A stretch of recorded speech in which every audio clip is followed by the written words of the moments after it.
ኦሪጂናል ፌክ ነው።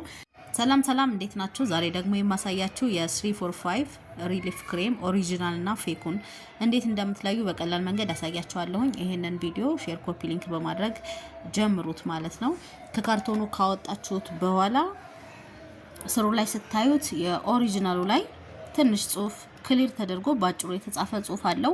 ፌኩ ላይ ደግሞ ልሙጥ አይደለም ግን በስሱ የተጻፈ ግን ረጅም ጽሁፍ አለው ማለት ነው።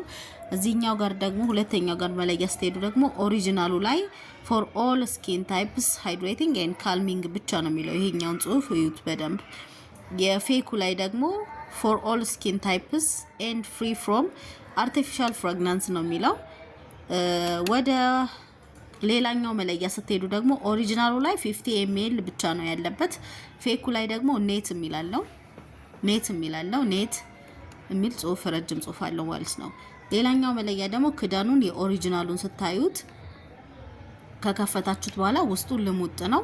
ይሄኛው ደግሞ እዚህ ጋር ደግሞ ያለው ትንሽ ሆኖ በደንብ ተለቅ ያለ ስትራይፕ ነገር ነው ያለው። የፌኩ ደግሞ ውስጡን ስታዩት ቀዳዳ ነገር አለው። ይሄኛው ቀዳዳ ነገር አለው። ይሄኛው ደግሞ ብዙ ነው። አንገቱ ላይ ያለው የሚከደንበት ቦታ ያለው ብዙ ነው ማለት ነው። ስለዚህ ሀዩ ኮስሞቲክስ የሚገኘው ቦሌ አራብሳ ጨርቆስ አደባባይ ብሎክ 661ኛ ላይ ታገኙናላችሁ።